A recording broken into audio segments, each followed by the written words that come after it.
आज एक नया किताब हम पढ़ेंगे। किताब का नाम हम बदलें तो दुनिया बदले। लेखक पंडित श्रीराम शर्मा आचार्य।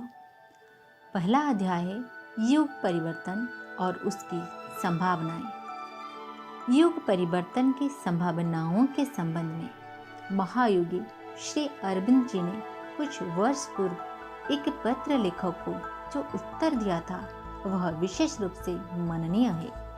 उन्होंने लिखा था, इस समय संसार में बहुत बुरी बुरी घटनाएं हो रही हैं और मैं कहना चाहता हूँ कि अभी इससे भी कहीं अधिक बुरी परिस्थितियाँ आना निश्चित है। पर इसमें घबराने की कोई बात नहीं, वरन मनुष्य को यह समझना चाहिए कि इस प्रकार की घटनाओं का होना अनिवार्य है, क्योंकि हमारे भीतर घुसे हुए अनेक दोषों का निराकरण तभी हो सकेगा जबकि वे बाहर निकलकर विनष्ट हो जाएं। तभी एक नवीन और श्रेष्ठ संसार की रचना हो सकनी संभव है। इसी दृष्टि से इन घटनाओं को अब अधिक समय तक रोका नहीं जा सकता।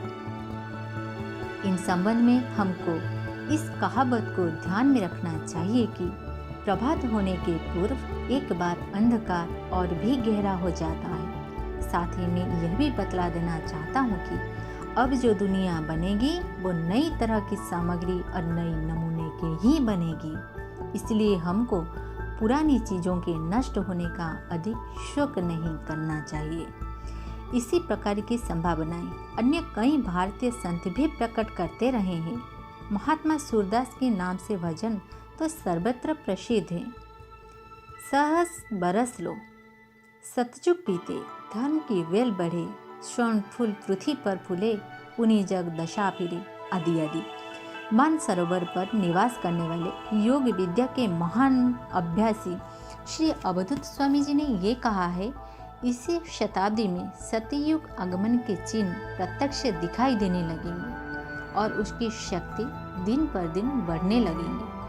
इसके फल से संसार से पाप ताप रोग शोक मिटाकर मनुष्य सुखपूर्वक रहने लगेंगे। इसी प्रकार गंगोत्री के प्रसिद्ध तपस्वी बर्फ के बीच में मग्न रहकर तपस्या करने वाले स्वामी रामानंद महाराज ने कहा है, अब संसार का रूप बहुत शीघ्र बदलेगा।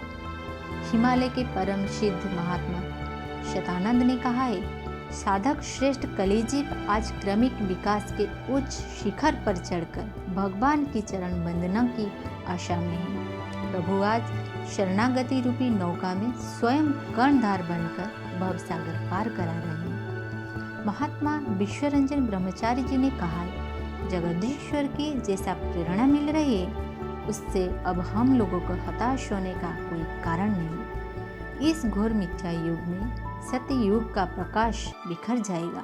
अब पुनः इस देश में ऋषि युग आएगा। फिर यह भारतीय समग्र वसुधा को ज्ञान प्रकाश द्वारा अमृत का पथ प्रदर्शन करवाएगा, लक्ष्य वस्तु का संधान बनाएगा। वह दिन आएगा, अवश्य ही आएगा।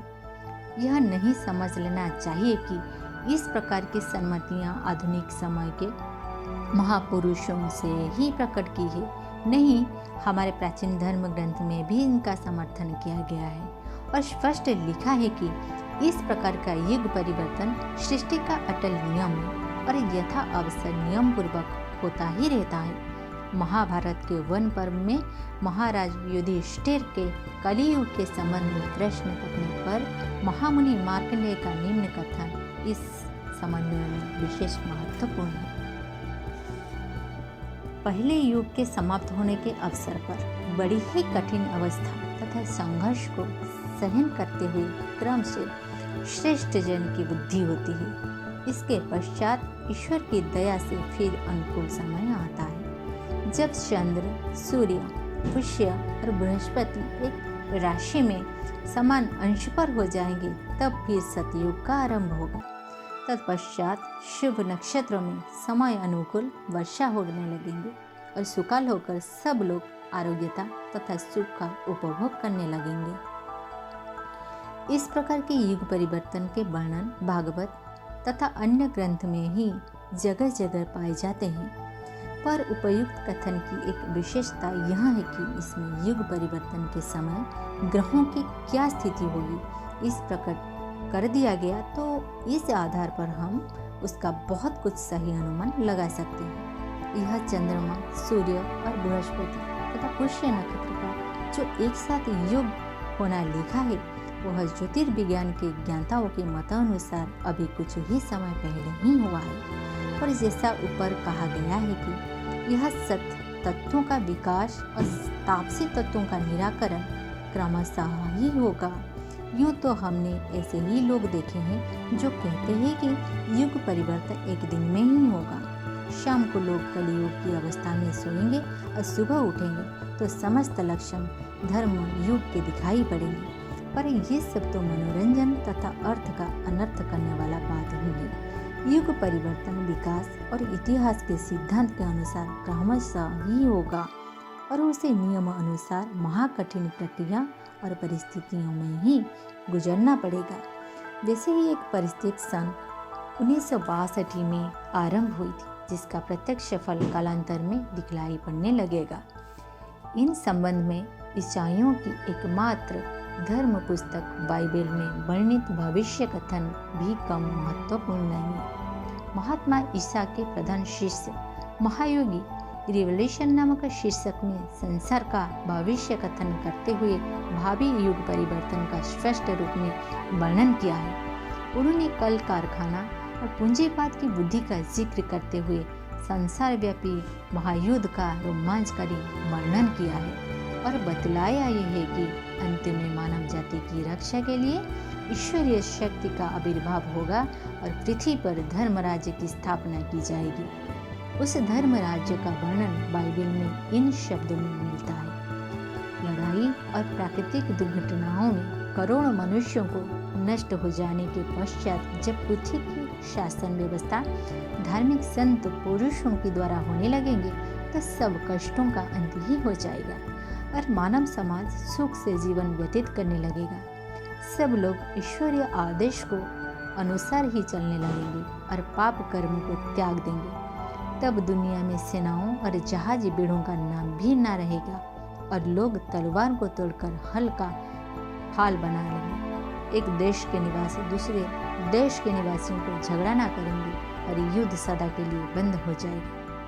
सब स्त्रियों और पुरुषों दूसरे स्त्रियों और पुरुषों को बहन या भाई कहकर पुकारने लगेंगे। कोई मनुष्य छोटी उम्र में ना मरेगा और 100 वर्ष की पूरी आयु तक जीवित रहेगा। इस युग में शासन अधिकार सिर्फ उन्हीं लोगों के हाथ में होगा जिसका चरित्र शुद्ध तथा पवित्र होगा, जो नम्र तथा विनयशील होंगे और त्याग वृत्ति का जीवन पसंद करेंगे। ईसाई धर्म के बड़े बड़े विद्वानों ने इन भविष्यवाणियों की आलोचना तथा व्याख्या करके बड़े बड़े ग्रंथ लिखे हैं और सिद्ध किया यही है कि यह जमाना अब सर्वथा समीप आ चुका है। राजनीति तथा इतिहास के ज्ञाता जो प्राचीन धर्म ग्रंथ से किसी तरह का संबंध नहीं रखते, वे भी भिन्न शब्द में इससे बिल्कुल मिलती जुलती संभावना प्रकट कर रहे हैं। अंग्रेजी के महान लेखक श्री H.G. वेल्स ने shape of the things to come आने वाली घटनाओं का स्वरूप नामक एक बड़ी पुस्तक लिखी है। उसमें भी भावी समाज का हुबहू ऐसा ही चित्र खींचा गया है। उनके मतानुसार सन 2000 ईस्वी से पहले इसी दुनिया का निर्माण सर्वत्र आरंभ हो जाएगा।